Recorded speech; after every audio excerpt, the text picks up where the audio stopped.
ನಮಸ್ತೆ. ನಾವು Aviva smart solutions private limited company ಕಡೆಯಿಂದ ಹೊಸದಾದ ಒಂದು ಲೇಟೆಸ್ಟ್ ಟೆಕ್ನಾಲಜಿ ಇರೋ UPS ಅನ್ಇಂಟರಪ್ಟೆಡ್ ಪವರ್ ಸಪ್ಲೈ ಅಂತ ಒಂದು ಪ್ರಾಡಕ್ಟ್ ನ ರೀಸೆಂಟ್ಲಿ ವಿ ಹ್ಯಾವ್ ಲಾಂಚ್ ಮಾಡಿದ್ದೀವಿ. ಸೊ ಈ UPS ನ ಮೇನ್ USP ಅಂದ್ರೆ ಯೂನಿಕ್ ಸೆಲ್ಲಿಂಗ್ ಪಾಯಿಂಟ್ ಏನಪ್ಪಾ ಅಂದ್ರೆ this comes with A built in battery. So built in battery ಅಂದ್ಮೇಲೆ UPS ಅಲ್ಲಿ ಬಿಲ್ಟ್ ಇನ್ ಬ್ಯಾಟರಿ ಅಂದ್ರೆ it's A shocking thing. So ಹಾಗಾಗಿ ನಾವು what kind of battery we are using is it's A lithium ferrophosphate based battery. So the main advantage of using a lithium ferrophosphate battery is its life. So minimum now use ಮಾಡ್ತಿರೋ battery ಬಂದು 2500 charge cycles ಇದೆ. So ಒಂದು charge cycle means one time charging and discharging. So one charge, one discharge is one cycle andre we allow up to 2500 charge cycles. So that comes, for example, ದಿವಸಕ್ಕೆ ಒಂದ್ಸರಿ charge discharge ಮಾಡ್ತೀವಿ, daily ಮಾಡ್ತೀವಿ ಅಂದ್ರೆ 365 days is a one cycle, 1 year ಗೆ ಆಗುತ್ತೆ. 2500 times ಮಾಡ್ತಾ ಇದೀವಿ ಅಂದ್ರೆ so easily it will last more than 5 years.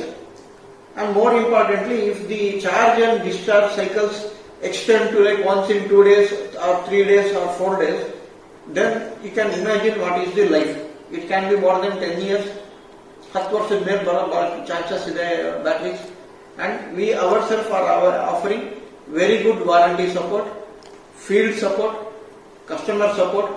ನಿಮಗೆ ಏನೇ ಇಶ್ಯೂ ಆದ್ರೂ we are supporting the customer. And more importantly, this design, this product design ಮಾಡಿರೋದು we have considered the very what you call the mains condition. Indian mains conditions is not as per the international norms. ತುಂಬಾ fluctuations ಇರುತ್ತೆ, ತುಂಬಾ ಸರ್ಜ್ ಇರುತ್ತೆ, there is lot of unwanted elements. So ಹಾಗಾಗಿ this UPS has been designed to accept those variations, accept those surge, accept those electric fast transients. For example, EFT, ನಾವು test ಮಾಡ್ತಿರೋದು EFT, we have tested it for plus or minus 4 kilovolt. ಅದಾದ್ಮೇಲೆ ಸರ್ಜ್ test ಅಂತ ಒಂದಿದೆ. ಸರ್ಜ್ test we have tested this UPS up to 2 kilovolt. 2 kilovolt is a very high voltage when it comes into surge. So ಇದು ಒಂದು aspect. Next aspect ಇಲ್ಲಿ battery. See this UPS, the main USP as I said is the battery. ಹಾಗಾಗಿ we have to take care of the battery in a very proper way so that life of the system gets enhanced. 5 years, 10 years, 15 years ಬರಬೇಕು battery. So ಹಾಗಾಗಿ ನಾವೇನ್ ಮಾಡ್ತಾ ಇದೀವಿ, we have been using A active BMS.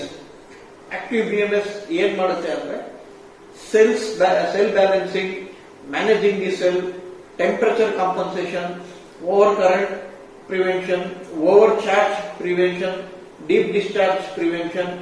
So ಇವೆಲ್ಲ features ನ incorporate ಮಾಡಿ ನಾವು we have built A UPS. And ಇದರಲ್ಲಿ we have various models. So right now ನಾವು 1 kVA ಇಂದ 5 kVA ವರೆಗೂ ಮಾಡಲ್ಸ್, ವೇರಿಯಸ್ ಮಾಡಲ್ಸ್ ನ ಲಾಂಚ್ ಮಾಡಿದೀವಿ. Plus more importantly this is not just a UPS. ನಾವು ಅಲಾಂಗ್ ವಿತ್ ದಿ UPS ಇದರಲ್ಲಿ solar option ಇದೆ.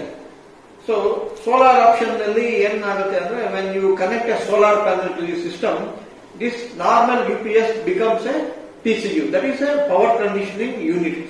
So and idruddu algorithm is solar priority algorithm. So nimge as long as there is solar energy, solar panel connect madidmele solar energy priority nalli charge